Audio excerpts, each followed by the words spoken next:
You're seeing this face right now because it's the 25th week of the 52 weeks. We're halfway through 2020. It's Monday, June 15th, and I'm here, back to get you. Honestly, it's quite difficult to get you caught up with all the little millions of stories, city by city, throughout the entire world for these last 2 weeks, because it's been all about power to the people. Hey, what happened? This, and this.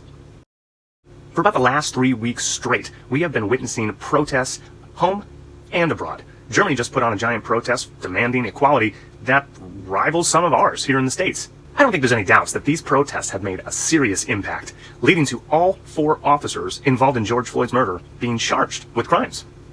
In fact, the city council has started to make moves of completely disbanding the Minneapolis Police Department. Now, before you react too harshly, has happened in the past, and there's nothing wrong with just weeding out your garden every once in a while. See, now these I could watch all day. This is what happens when petitions fail and the people just take it into their own hands to remove any racist historical monument or statue that they don't feel belongs in modern society. But it's got nothing on what Seattle's doing.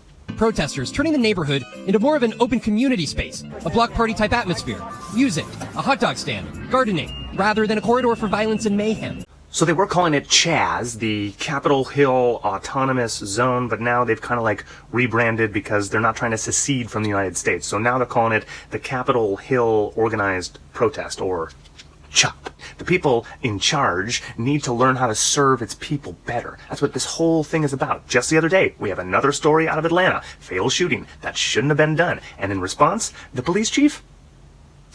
She gone. This is exactly the accountability that we've been working towards, and will not stop until it's got. Go f*** yourself. You hear me? Get out of my face. Go f*** yourself. Well, just in time for Pride Month, happy Pride Month, by the way, gang, SpongeBob SquarePants has come out of the closet. It's official. He is part of the community, and we couldn't be more accepting and happy for him. Good on you, buddy. Thank gosh it's Monday. Okay, real quick, some of you have not seen Paw Patrol, and it's showing. Quick recommendation on what to watch this week. If you have not seen Dave Chappelle's new surprise special, it's about 26 minutes, but the point is, it's about 8 minutes and some change. Very, very unique, heartbreaking, clever, funny, sad, solid, mind-bending perspective on this whole thing. I mean, he's been on the pulse of race relations for years and years and years, so give it a quick spin. It's good for you. Okay, Weather, what do we got? I'd like to take this opportunity to explain further the term defunding the police and why you shouldn't be as afraid of it as I know that you are. What it does not mean is taking all laws off the books and having murderers, burglars, rapists, and horrible people just running through the streets, just committing crimes at will. What it actually means is taking money away from departments that are driving tanks through your town and reallocating those funds so you can put your kids in after-school activities while you're paying the bills, so they're not out on the streets getting into trouble and getting run over by the tanks that the cops are using because they're more loaded than the military. All right.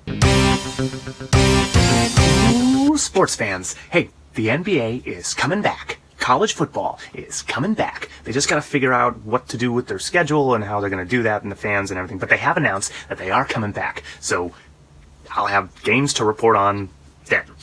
In the meantime, NASCAR's still killing it, and they're killing off all ties with the Confederate flag. Isn't that wonderful? Well, one of those guys retired, but he was such a loser that even the NASCAR people talked smack on him. I guess it sucks to suck. And the NFL finally put its big boy pants on and publicly apologized for all of the hell they put their players through just for kneeling during the national anthem. Now, mind you, they did not mention Colin Kaepernick's name once. But the PGA Tour's in full swing. Are you a golf fan? I'm not. Dude, there's always so much more to talk about. I didn't even bash the president for all the stupid things he said this week. I didn't bash Biden for all the stupid things he did this week. I'm going to put some links here, and here. Sign the things that you want to sign. Support the places that you need to support. These are just a collection of the ones that I could think of right now, because there's so many people doing such good work in this time of chaos, turmoil, uncertainty, but personal strength and unity. So, until next week, I'm telling you, stay safe, wash your hands, go on, and get it.